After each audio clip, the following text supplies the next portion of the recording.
Hey, lovely internet movie fans, and welcome back to Caped Commentary. I am your host, Austin Johnson, and I have a packed show full of movie news to discuss for you guys today. We have the Batman Part 2 updates, no Kristen Milioti, unfortunately, but a new villain, perhaps, that we've never seen before? Hush, the Court of Owls?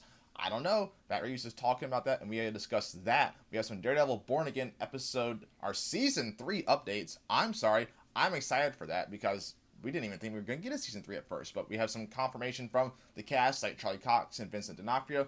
James Gunn is talking Man of Tomorrow, and I think he just teased who the villain is going to be for that film. Spoiler alert, it's Brainiac, I believe. I don't know if this is actually true or not, but he's really posting some things that have me wondering, got my light bulb on in my head going, And then some Avengers Doomsday updates. It wrapped filming. Doom has a vendetta against the multiverse. No surprise there. And a couple of smaller news items to discuss. This is Cape Commentary. I'm your host, Austin Johnson. Like I said, happy Tuesday to all you lovely internet movie fans. Let's dive into the news right now and discuss it.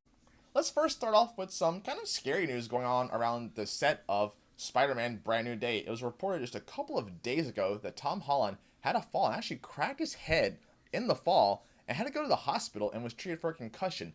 It's actually paused filming on Brand New Day for a couple of weeks while Tom is recovering. Luckily, he should be fine. He's going to be okay. He actually attended a charity event literally the night after this happened. So that just shows that the kind of upstanding, great guy that Tom Holland is. Like, that's like that's also a very Spider-Man thing to do if you think about it. But kind of scary to hear about it. And that's some things you have to really take into account and really realize when it's coming to filming and filming like your own stunts and practical stuff like that could happen and it's dangerous, but I'm happy to hear that he's okay. Really no long lasting things like dangerous things that happen to him, just a concussion that he will recover from. A couple of weeks of filming won't really delay the movie either, so just get well soon, Tom. I'm sorry to hear that happened to you and hope you're okay. Get good, and I can't wait for your movie to come out next year. I am so happy and excited for Brand New Day. That also kind of like some news trickled out that Brand New Day is going to take place directly after the events of Daredevil Born Again Season 2. So that can kind of dovetail into Daredevil now, and learning that we are getting a season 3 of this show. It is confirmed by Charlie Cox, Vincent D'Onofrio, and a whole slew of other people have confirmed we are getting that. I love that news. I'm so excited for it. I love the first season of Daredevil Born Again, and the guys who did some of the best episodes in directing for season 1 are at the helm for all of season 2, which is already filmed and comes out next year. So we're only 1 year wait for this show, and season 3, I think we'll probably get only a year wait as well, which I love. But that makes me wonder kind of where season 2 could be going that could lead into Spider-Man Brand New Day, because we know that season 1 ended with Wilson Fisk imposing the curfew and the martial law. So I think there's probably going to be some people who arise under the criminal kind of aspect of things, because I think Spider-Man Brand New Day will be, for a large part of the film, very grounded. So I think you could see some people kind of come like Tombstone, perhaps. Maybe a Norman Osborn steps in. Maybe even Wilson Fisk.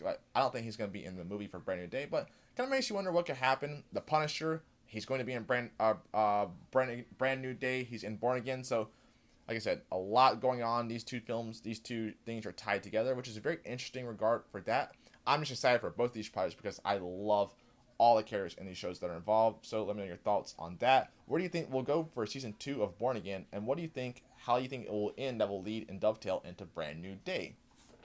Matt Reeves is talking the Batman, and he's let us know a lot of news. First off, something that I had my own personal thoughts on what it was going to be, and he kind of confirmed it. The Batman Part 2 and that Batman, that's all Elseworld stories. It's not canon to the DC universe in terms of Superman, Supergirl, Lanterns. And I didn't want it to be. It didn't need to be. It was so grounded. It would feel so different. And now I know a lot of people want, like, oh, Batman he should feel very different from Superman. I get that.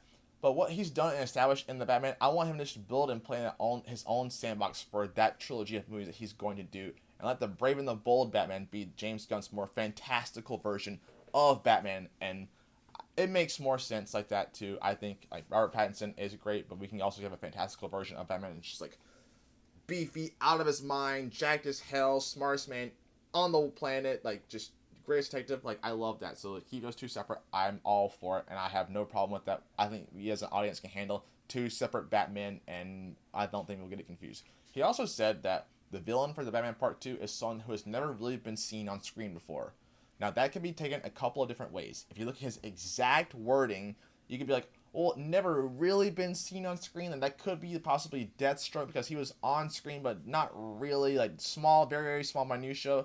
I think you mean like a villain has never really been done. So like a Hush, the Court of Owls, the Owl. Like I think those are some of the prime candidates for the part two. Look at the story he's already done in the first one. Gritty, down to earth, corruption of Gotham and the city, and the Waynes have like a in, very interesting past. So I think the Court of Owls is perfect to be the players in the background for that. I think we may see them in part two, and I also think we will see Hush because we've already got the tease with the giant Hush on the screen first off, very on the nose, and then with the reporter death, I think this is all teasing and that could all lead up to Hush being in that film, being the villain, and it makes sense too for a multitude of reasons.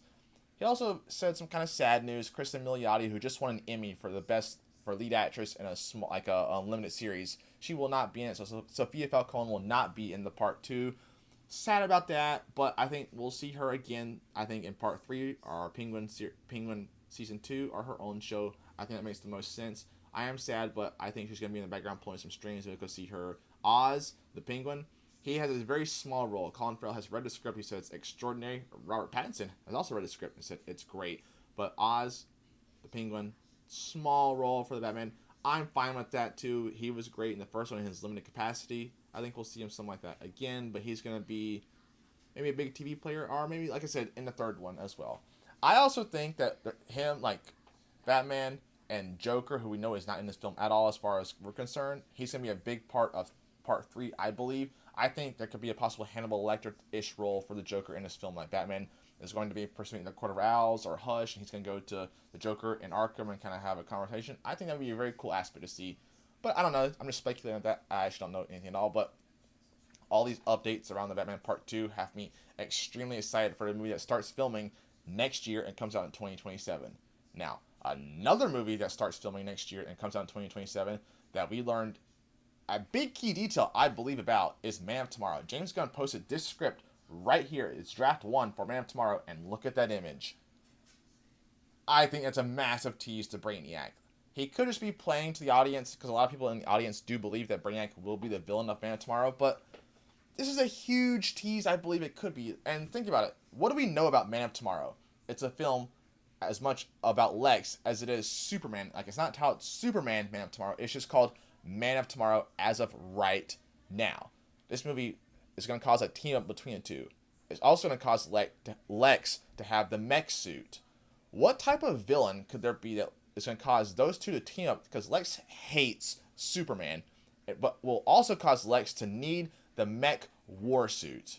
Brainiac fits the billing for all of that. Brainiac is a universe-level threat. And think about it. We have Woman of Tomorrow coming out next year. What if in Woman of Tomorrow, Kara finds out in brief passing that someone named Brainiac was responsible for the death and destruction of Krypton, her homeworld, and the homeworld of Superman. And that could bring her back into the fold for Man of Tomorrow as well to fight Brainiac. Like, there's so much like leaning towards him that could tease him, and then we can build up to him coming in Man of Tomorrow. It all works and makes sense. And Brainiac is not a one-off villain. He is a major problem. Like, this guy is an absolute problem, and it would cause Lex to need a mech suit, Superman, Supergirl, Jon Stewart, and then he'd come back later on against the Justice League, perhaps. So, like I said, I think Man of Tomorrow has amazing potential, and the fact that we're getting this movie only 2 years removed from Superman is extraordinary. I love you for this, James Gunn. And like I said, this tease right here, I think, is a real tease to where the film could be going in terms of the villain for it. So let me know if you guys think it could be Brainiac, because he's been my number one choice for a while now, since I heard they're doing a sequel to Superman. I'm all for Brainiac. I think this is a great tease. I think he's a lovely, massive, really cool, interesting, powerful villain that could be teased and used for Man of Tomorrow, and also later on in the DC universe. So let me know your thoughts on that. Let's talk Avengers Doomsday, which actually has wrapped filming, just wrapped at the end of last week. And there's this massive, like, pretty important image I feel going around.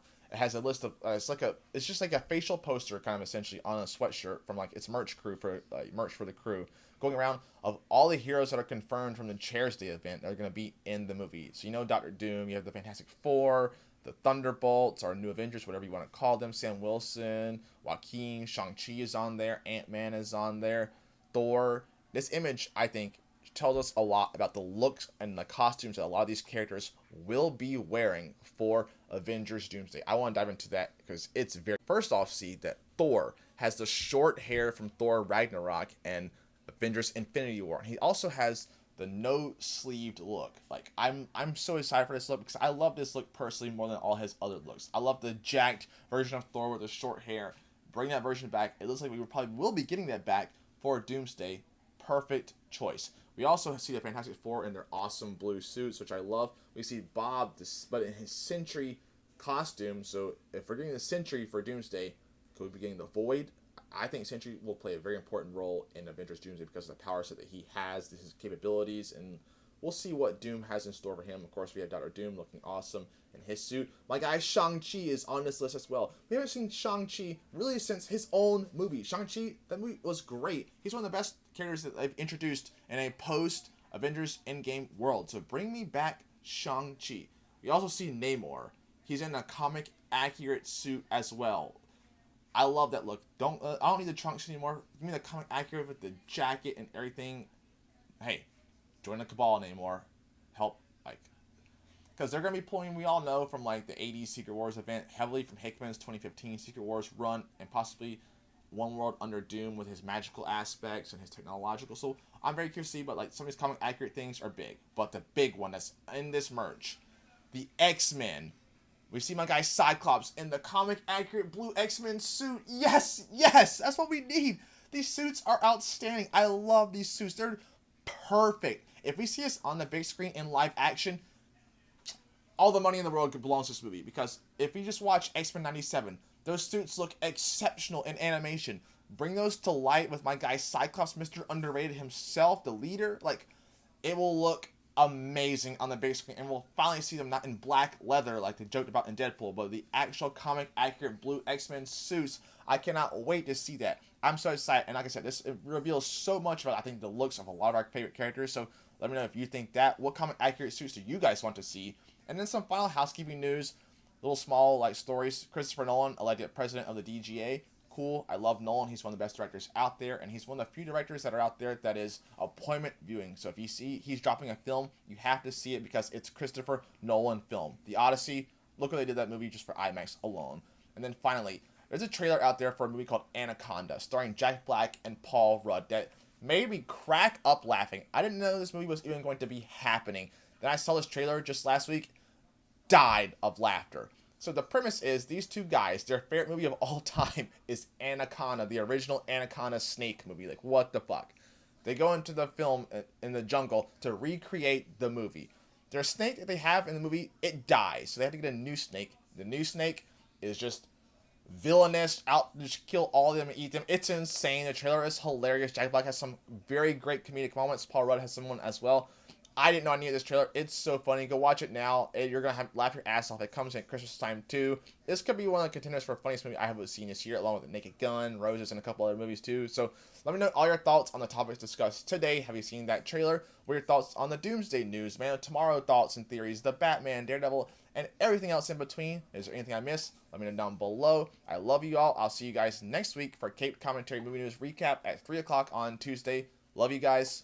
Peace.